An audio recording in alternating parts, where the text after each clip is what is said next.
Hello everyone, welcome back to AVS life. ఇవాళ recipe వచ్చేసి tomato పప్పు. రెసిపీలోకి వెళ్ళక ముందు మిమ్మల్ని ఒక పొడుపు కథ అడగాలనుకుంటున్నా. రెసిపీ ఎలాగో మీరు చూసి నేర్చేసుకుంటారులేండి. ఆకు వేసి భోజనం పెడతాము, ఆకు తీసి అన్నం తింటాము. ఏంటిదో చెప్పేయండి. మీకు కనుక ఆన్సర్ తెలిస్తే కామెంట్ చేసేయండి. ఇంకా రెసిపీలోకి వెళ్దామా? ఫస్ట్ ఒక కప్పు కందిపప్పు తీసుకొని బాగా కడిగి దాంట్లో 2 గ్లాసెస్ ఆఫ్ వాటర్ పోసుకొని పొయ్యి మీద పెట్టుకోవాలి. పప్పు కాస్త ఉడికే లోపల దానికి కావాల్సిన ఇంగ్రీడియంట్స్ టమాటాలు, ఉల్లిపాయ, పచ్చిమిర్చి అండ్ కరివేపాకు వీటిని కట్ చేసి పక్కన పెట్టుకోవాలి. పక్కన పెట్టుకున్నాక పప్పు బాగా ఉడికాక కొంచెం మెత్తగా ఉడికిన తర్వాత అవి కట్ చేసుకున్న ఉల్లిపాయలు, పచ్చిమిర్చి, కరివేపాకు, టమాటాలు వేసి బాగా ఉడికించుకోవాలి. ఇక్కడ మేము చింతపండు వాడట్లేదు.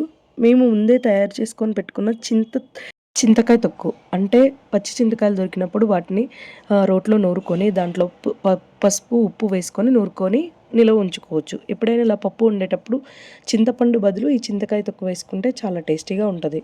మీరు మీ దగ్గర చింతకాయ తొక్కు లేకపోతే ఒక నిమ్మకాయ సైజ్ అంతా చింతపండుని తీసుకొని రసం తీసుకొని పిండొచ్చు.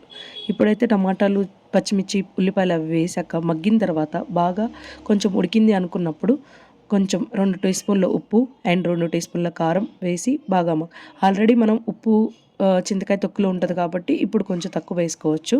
వేసుకొని కలుపుకోవాలి. తర్వాత కొంచెంసేపు ఆగి ఉడికిన తర్వాత అప్పుడు చింతకాయ రసం పోసుకోవాలి. బాగా ఉడికాకనే చింతకాయ రసం పిండుకోవాలి. లేకపోతే పులుపుకి పప్పు ఉడకదు, పప్పు ముక్కలు కూడా ఉడకవు.